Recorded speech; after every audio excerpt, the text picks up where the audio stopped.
thank you everybody for tuning in to the next episode of Power of the Parent Interviews, where I am being joined today by the glorious Becci Martin. I first met Becci over the phone. I think it was round about September time 2018. And it was the first time I'd ever reached out to anybody who was running their own business already and absolutely smashing it. And I was like, I need help. And Becci was like, come here under my wing, let me talk to you. And she's not been able to shake me off ever since.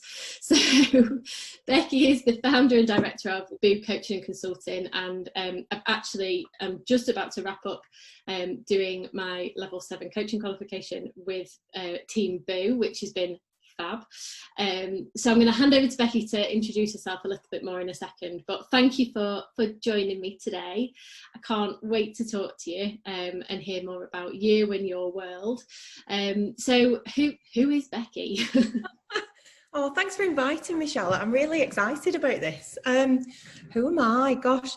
So I'm Becci. I'm the founder and director of Boo, and Boo have been in existence since August 2012. I'm a mental health nurse by background, and I thought I'd kind of ceased all of that kind of NHS world, but I recently rejoined the COVID-19 nursing register, and I've spent the last few months working back with frontline staff within the NHS, supporting emotional wellbeing of our wonderful NHS colleagues. I'm a mum to one daughter, who's Lily. What else do you need to know? Based in the fascinating and wonderful town of Bolton, and that's where I'm based this afternoon. My headquarters are in the northwest of England, and the business works across the UK with global ambitions, obviously. And I love so much about what Boo is all about, because you do so much giving back to the community as well, don't you? And I know that you've been supporting the NHS recently, but before that you're all about what you give back in your social value, don't you? Yeah, so one of the things that was really important to me when I was thinking about, am I brave enough to work for myself, but imagine if I succeeded beyond the first year, and what that could be if we ever became a company, what we could do. And I always had this belief that for every day that I could deliver, whether it was me on my own or my team eventually, that we could bank some time for our community. So very, very early on, when it was just me, I had the desire then to be able to say, right, okay, for everything that we deliver, we'll bank an hour for our community. So one day of corporate delivery equals 1 hour of community time. And that's really refined over the last few years. And I'm trying my best to prove that you can be you can deliver and you can perform as a successful organisation and a limited company, but you can do it with a socially responsible mindset, and the two aren't separate. You can be both, as lots of organisations now emerging. And so my desire isn't to just bank a bit of time and give it back in some way, and it's not about corporate social responsibility. It's about being embedded. I'm a business owner. I live and exist in Bolton. I want to recruit people from Bolton. I want to spend the money and invest in Bolton, and I want an ethical supply chain. So a lot of things that connect with that are we're living wage employer, so we're an accredited living wage employer, and we're part of a national steering group around National Living Wage Week. We've just recently become a Good Business Charter member, so we've kind of ticked all the boxes around that. So we pay fairly, we pay promptly, we procure our suppliers from local and so on. And also on top of that, I want to champion people who maybe haven't done the traditional career pathway. So I class myself as one of those people, and I want to democratize this idea that coaching and leadership development is only for the very, very senior or very important in corporate organizations. So all of that, like a chaotic, messy way of me saying that, I'm just trying to prove that you can do good and be socially responsible and still turn a profit and feel good about that as well. Oh, I think it's wonderful. I could listen to you talk about it all day. So the reason that I set up Power of the Parent was very much that when I returned to work, having had my eldest, I felt hit by this wave of, not just from my employer, but very much in the media and friends and family. It was this kind of, oh, you're going to be really tired, or you're going back part-time, that's gonna really scupper your career. Some things were said out loud, some things were obviously just thought, and I'm sure there were things in my head as well, but I think a lot of it was a reality. And I just thought, there's got to be more to it than this, because whilst in lots of ways I did feel lacking, and my confidence, or some of my situational confidence, had been knocked for a variety of different reasons, I also felt at my strongest as well, because I was like, I'm somebody's mum, and that person's looking at me and thinking, well, maybe not then, because she was like 10 months old, but at some point she's going to think, what does my mum do, and who is she, and what difference is she making? And I think that was where it kind of initially started, like 6-7 years ago, and then eventually I've got to be able to work for myself. And there's been loads of highs and lows along the way, some of which I will speak publicly about, some of them I don't wish to embarrass my children in years to come, so I'll keep some things back. But I'd really love to hear what have been like the highlights for you of becoming a parent. And I mean, I know bits about Lily, because some of the things that you share and that you hear that she's doing, I mean, oh my word, she's like the prototype. I've got high hopes for my girls. I keep thinking, go on, be a bit more Lil. So yeah, it'd be lovely to hear the highlights for you of parenting. Oh, well, thanks for asking me to share them with you, because so originally I'd always been very clear, you know, I was very much I'm not going to have a family. That's definitely not what's on the cards for me. I want to focus entirely on this, career. And also I'd been kind of had the experience of it not being parented that well. So I kind of been put off that process altogether. But obviously things change, and I made other decisions. And actually when Lily came along, she came along at a time where it was just me and Lily's dad together against the world, really. So we were pretty much very self-contained, pretty much just us, and it was, and there were highs and there were lows around that time as well. But very early on, from when after I kind of emerged from the fog that I experienced over about a year after Lily was born, I again, like you, I felt a bit of like I had a superpower almost, you know, that whole kind of, right, oh, this is a whole level of responsibility that, you know, I thought being a boss at work was the level of responsibility, but this just outweighs that massively. And what I focused on was, right, okay, there's got to be more for me out here. There's got to be more that I can do, and I'm not just staying in this career. Although the career was great and I was doing, I loved what I was doing. Actually, I tested the water in other sectors, and it was when Lily was about 2.5 that I took this, Adrian, my partner, will say, this terrifying decision to just suddenly work for myself. And I'd not suddenly been doing it. I'd been hatching plans and I'd been mumbling about it in our office in the department I was working in for a while. I'd just not got brave enough to do it. And something clicked when I was offered an opportunity to take redundancy for the second time in 2 years. And I just thought, you know what, I'm going to take this. I'm going to see what happens. What's the worst that can happen? I'll just get a job. And I just kept saying that in my head, what's the worst that can happen? I'll just get a job. I'm a nurse. They'll always need nurses. You'll always need nurses. And so I did it. And it was hard and it was interesting. But what drives me to do it was that I probably spent more time away from home in those first couple of years running the business for myself. Well, I probably spent the first 6 months trying to figure out how to be a businesswoman, because I'd gone, oh, I can coach. But then figuring out how to actually get customers and do all the stuff that businesses need to do in order to get in front of them. eventually figured it all out and scored some lovely contracts. And it was when I was able to do that whole, I can actually be around to drop Lily off at nursery, or I can, on those precious days when I could be in the playground, I embraced them.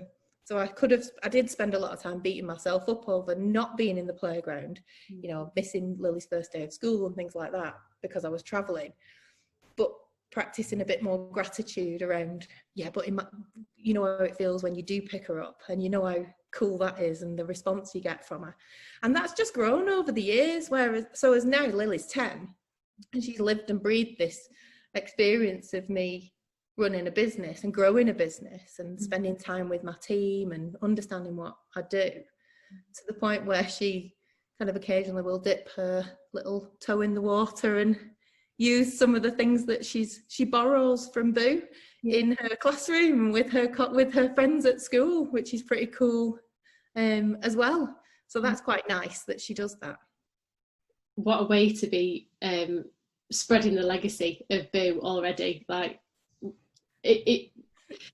it's that moment of knowing that your child is your champion is really nice, and I know that doesn't come to everybody, so I'm really grateful when that happens. Like the day that Polly, I remember, like I don't go overly gushy all the time, but the day that she came home from school and she was like, "Oh mummy, the teacher's put something on," they used to use tapestry in reception.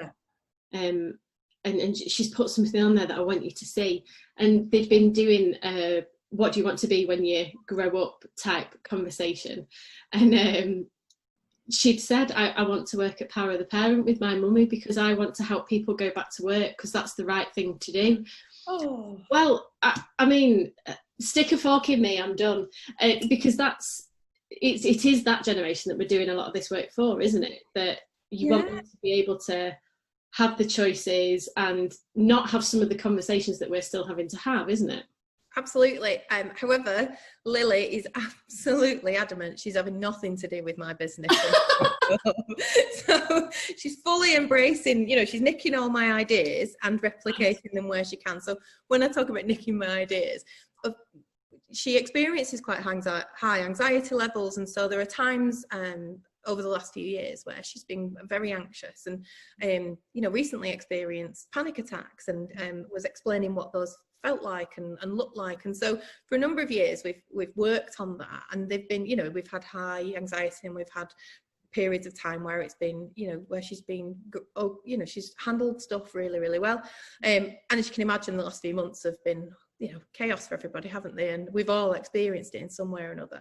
And so there are times when she's borrowed what I talk about because I've had to bring her along to that evening session I was running, and so she's just sat there in the corner looking like she was on her iPad, but taking it all in around, even as much as, how you manage your stress triggers and what acts of care for yourself look like. And then she's just stolen it and taken it into school and run a little wellbeing club.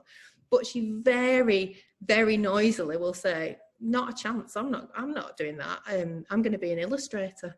She's going to be an artist. She's investing her time in practicing her art. And so, but that's what she says right now anyway. If we get to a point where I tell her that the business is worth, a lot of money,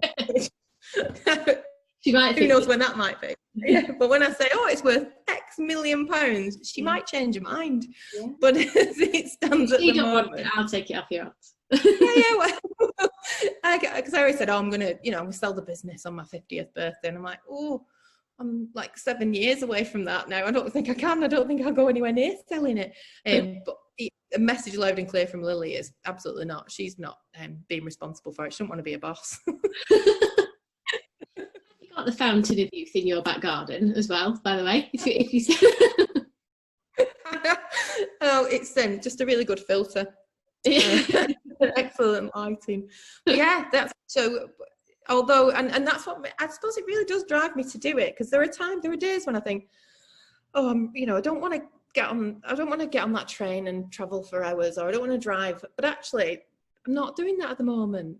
And there are still, I know it's been challenging for people, but actually the last few months have meant that I've been working more locally, I've been at home more, and that's had more impact on Lily, I think, in terms of I think she finds it easier when I'm working away, because then I'm just away.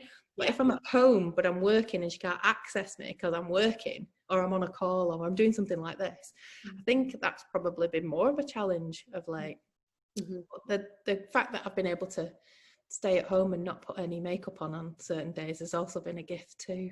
Yeah, absolutely. Well, my next question was going to be around some of the challenges that parenting has thrown up for you.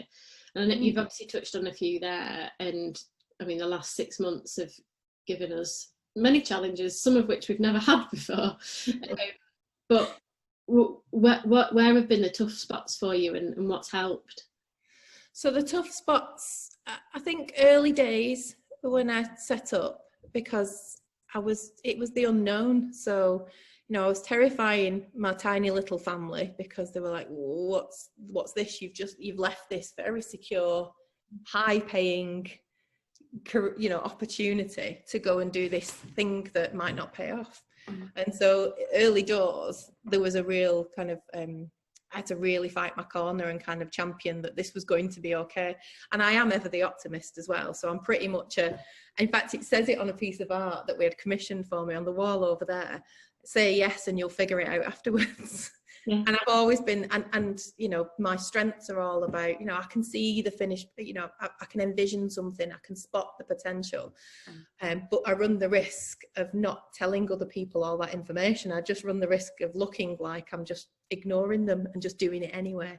So I suppose my pitfalls have been around my clumsiness, or my kind of, you know, that in the early days, not really spotting the impact that I was having, because I was just so giddy and excitable, and I just wanted to, you know, it to be a success, that it couldn't be anything other than a success. And so I think that fired through and kind of increased my kind of inner critic. So there's a lot of the time where some of the pitfalls are very much around my own health and well-being. So, you know, saying yes and you'll figure it out afterwards is a lovely thing to say, but in reality, it's pretty dangerous as well. So it's really risky, because what it means is I'm saying yes to stuff and then I'm freaking out about how I'm going to deliver it, or I'm putting my own health and well-being on the line because I'm working, you know, traveling, working, and without, you know, a team around me at the time. So there was that moment, kind of, I would say, end of year, coming to the end of the third year, or 2.5 years into me working for myself, where I had to make a choice about whether I was going to become a bigger business, or and kind of, I don't know, let people in, you know, and employ people. And that was wobbly. It had its fun times and its not so fun times as well. Because it's a big deal to go from, it's a big deal to leave a safe job and go and say, right, I'm just going to do this. And then the next big deal is when you start to get too busy and your health is impacted because of it. I remember a piece of advice I was given. They said, look, Becky, what you're going to have to do is either you're going to have to ramp up your prices and rein it in, because I was physically ill. You know, I was having really significant health problems as a result of my, you know, poor mental health, really. I was really stressed and really stretched. Or I let other people in, and I become a company and I employ people, and that brings its own joys as well. And so after a period of time trying to think about that, I took some support, and I thought, again, what's the worst that can happen? You know, I can always, you know, if it doesn't work, you know, it's not awful. It's not the end of the world. You look at some of those serial entrepreneurs out there, and people who are just, you know, have churned out business after business, haven't they? Yeah. And, you know, if it didn't work, then it wouldn't be awful. I think I had to really reconcile that with myself and just go, you know, this is about, do you want to see your family? Do you want to be healthy and well seeing your families, or do you want to enjoy your life, or do you just want to have major health problems as a result of stress? And so I took that decision. Amazing. Do you think did your background and being a nurse and knowing other things, you know, did that help at that point or hinder? It hindered, because you think you're invincible. So you think, oh well, do as I say, not as I do. And you know, the joke here is that I'm a mental health nurse. So I didn't notice half of the physical symptoms that I never connected them up with stress.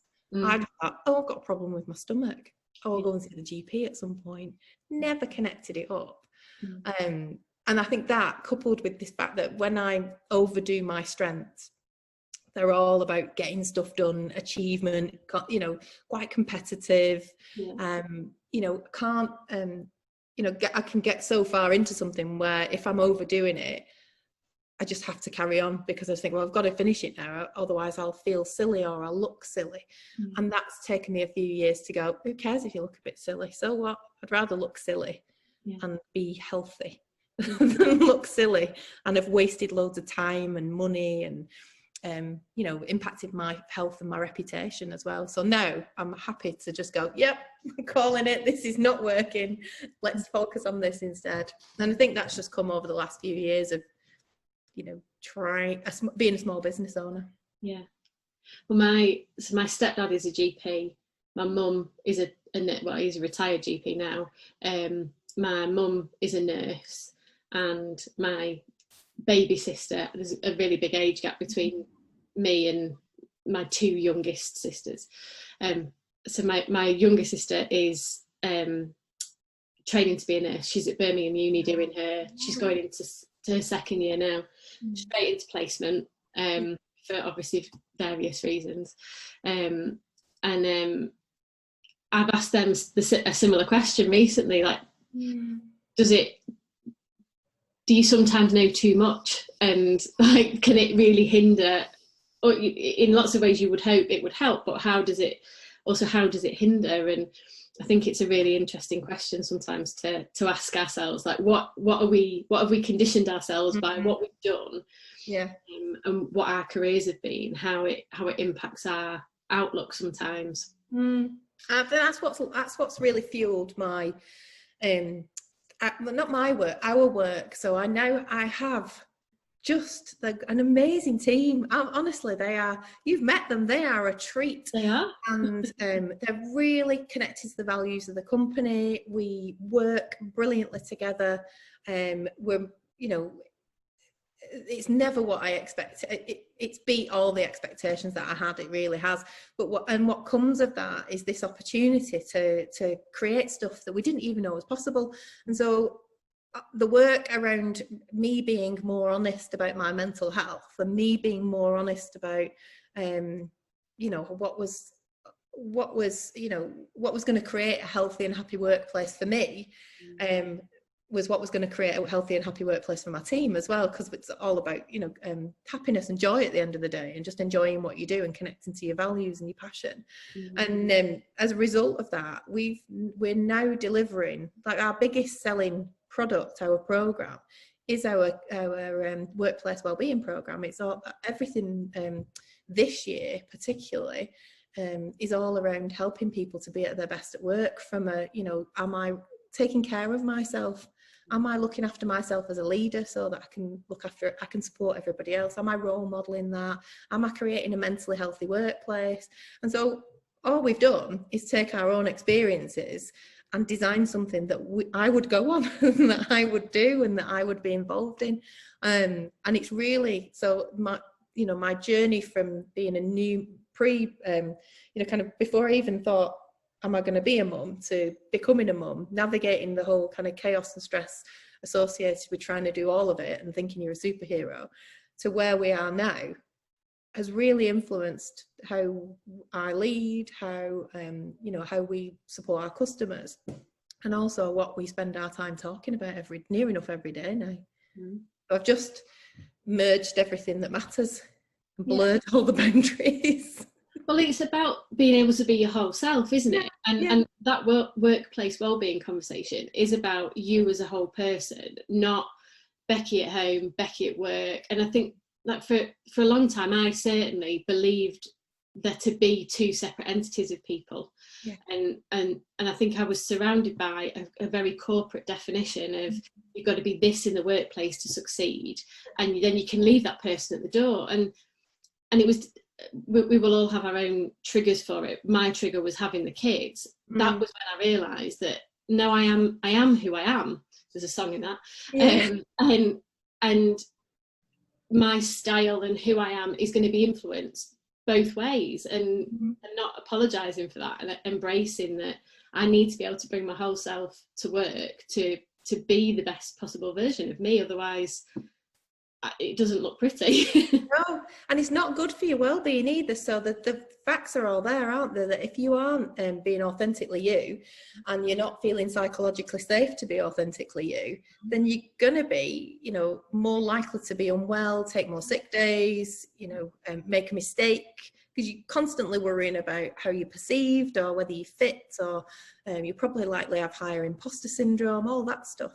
And I remember going into one job where I thought, gosh, I really do not fit here.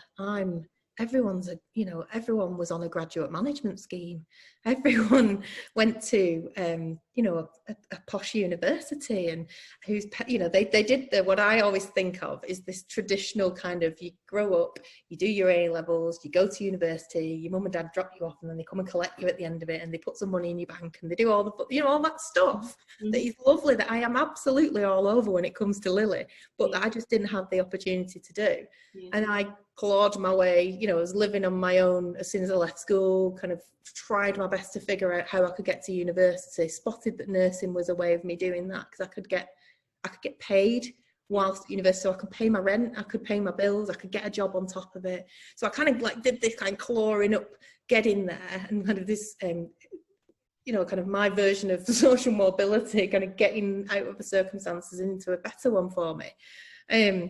And I carried that baggage with me for ages, and it's kind of like a real chip on my shoulder that, well, why is it that I, all these people, all these graduates and all these people who've had these opportunities, and now I think, no, I was fighting the wrong fight.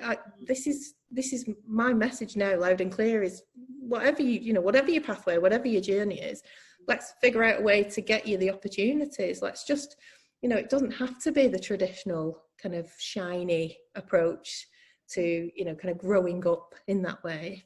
You do what you need to do and follow your passion more than anything else, because that's what's going to keep you healthy and well, isn't it? Yeah, definitely. So you touched upon it there, around how having Lily, becoming a parent has definitely kind of merged and forged together everything that you do, and you're a really big part of your why.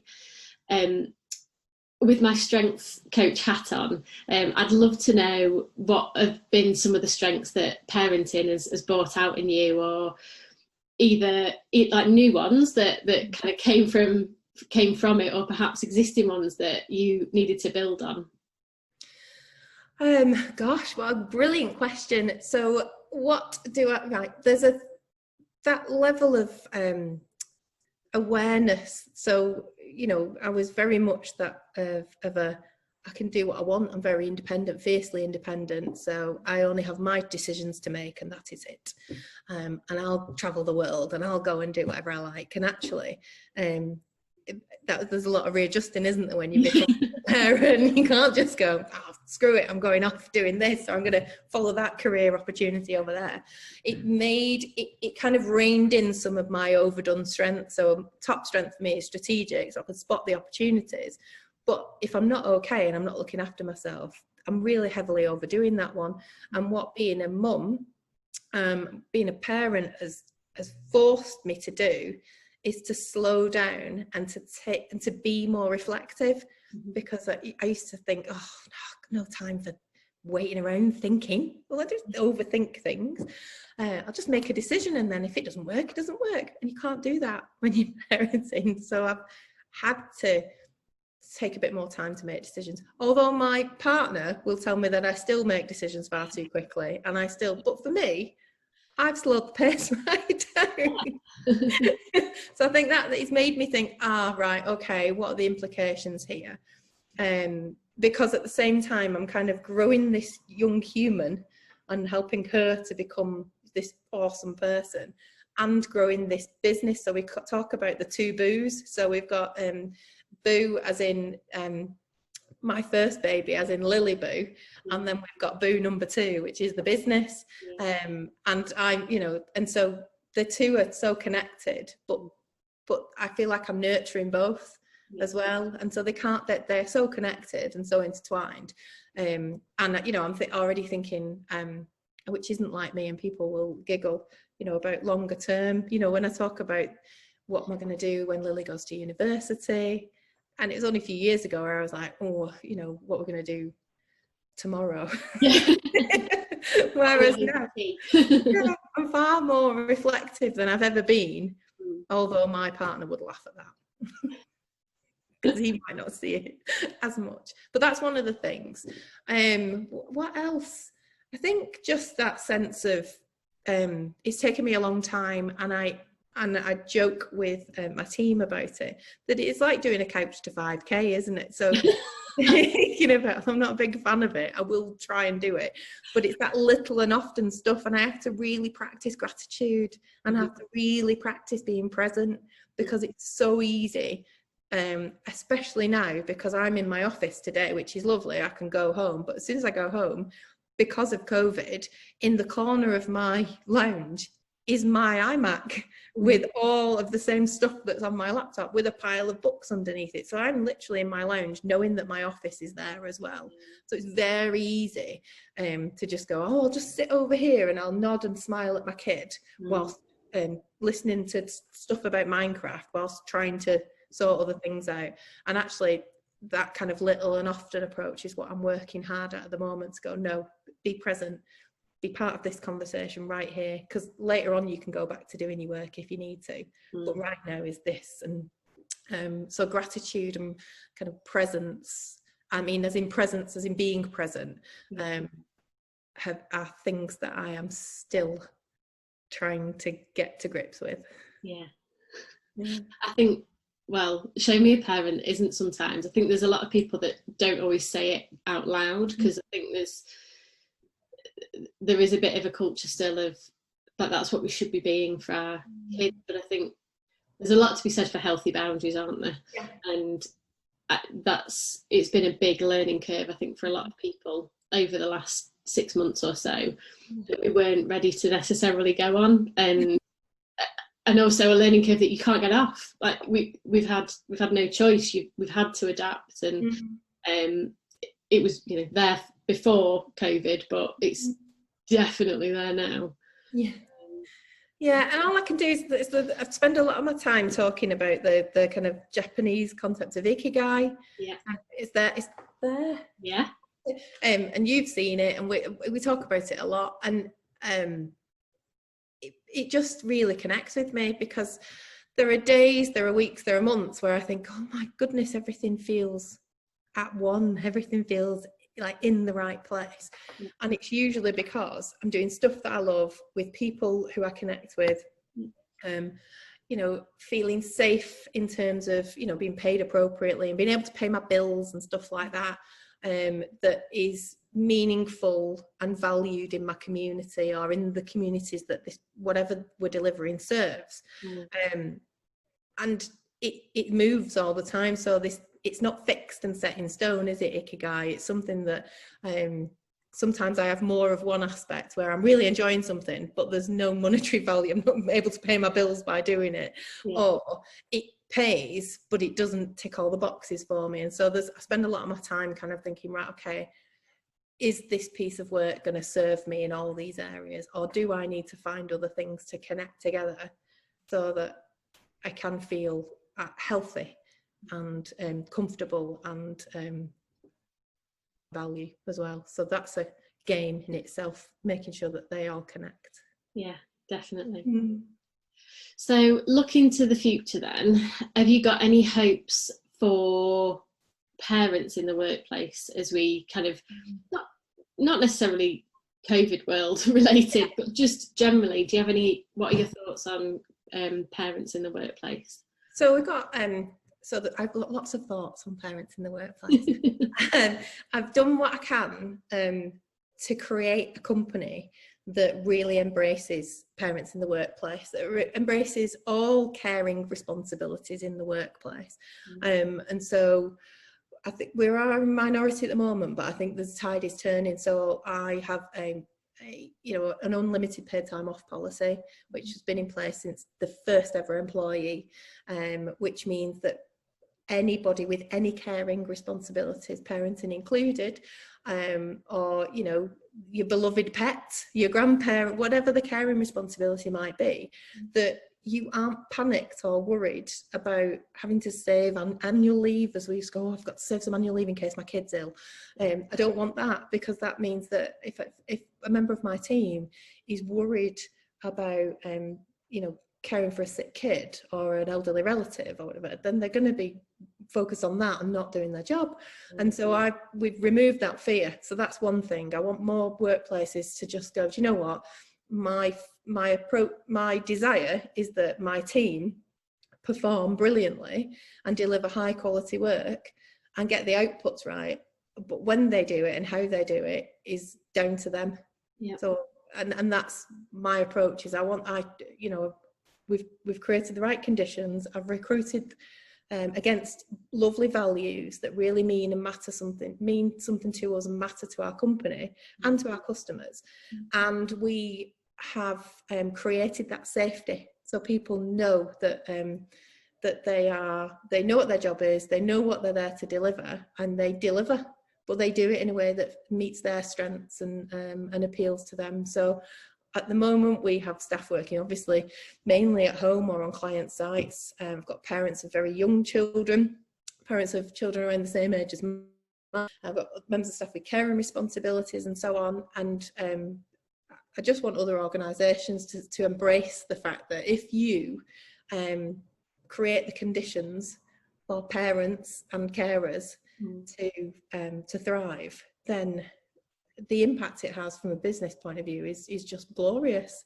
So it's it just doesn't, why wouldn't I do that? Why wouldn't other organisations do it? So there's that. So I think do unlimited paid time off, the flexibility to be themselves, to reward people appropriately. I'm not a big enough business to pay awesome bonuses. At some point I would love to be able to do that, but what I can do is I can make sure that my team feel cared for and supported. So sending people kits that they need to work from home, or noticing that actually all the children went back to school 2 weeks ago and it was scary, and actually let's focus on getting the kids back to school, and I'm not going to put any deadlines on you or ask you to deliver on a short-term project because your kid's not been in school for nearly 7 months, so let's help you deal with that, shall we?